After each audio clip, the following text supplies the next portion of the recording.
হার্টের রোগীরা কি করবে?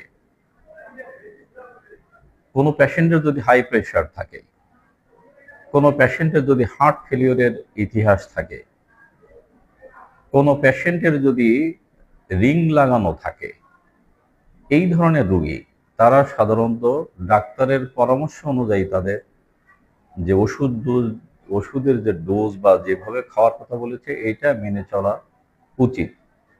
রোজা রেখেছেন, এই ধরনের রোগী হঠাৎ করে বুকে ব্যথা বেড়ে গেছে, শ্বাসকষ্ট হচ্ছে, মাথা বেশি ঘোরাচ্ছে, প্রয়োজনে আপনি রোজা ভেঙে ফেলতে পারেন এবং চিকিৎসা নিতে পারেন।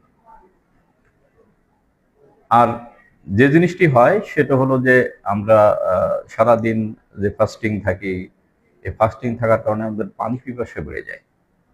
তো পানি খাওয়ার বিষয়টা হলো আমরা ইফতারের পরের থেকে সেহেরি পর্যন্ত 6 থেকে 8 গ্লাস পানি খেতে পারি। কিন্তু এই পানিটা আমরা একবারে খাবো না। আমরা পানি কিন্তু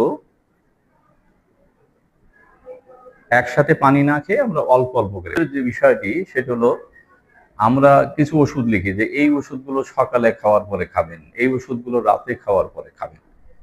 প্রেসক্রিপশনে দেখবেন এইভাবে লেখা থাকে। তো যে ওষুধটা আপনি সকালে খেতেন, হ্যাঁ, যে ওষুধ আপনি সকালে খেতেন, প্রয়োজনে এই ওষুধ আপনি যদি রোজা রাখেন ইফতারের পরে খাবেন। কোনো ওষুধ যদি রাতে লেখা থাকে যে রাতে খাবেন, তাহলে এটা শেষ রাতে মানে সেহরির পরে আপনি খাবেন। কোনো ওষুধ যদি দুপুরের ডোজ থাকে, এইটা আপনি ইফতারের পরে খেতে পারেন অথবা শেষ রাতে খাওয়ার পরে খেতে পারেন। চা কফি যাদের অভ্যাস আছে, বেশি বেশি চা কফি খাবেন না এই সময়, কারণ অতিরিক্ত চা কফি খেলে ডিহাইড্রেশন বাড়ায়। তার মানে রোজা থাকলে তো একটা নির্দিষ্ট সময়ের পরে পানি পিপাসা লাগে, আর যদি চা কফি আপনি বেশি খান তাহলে আপনার পানি পিপাসাটা আরো বেড়ে যাবে। অভ্যাস থাকলে খাবেন, তবে সেটা পরিমিত। রুগীরা সাধারণত আমাদের দেশের নিয়ম অনুযায়ী ইফতারিতে যেটা করে, রোজাদাররা ইফতারিতে যেটি করে সেটা হলো বেশি ভাজা পোড়া খায়।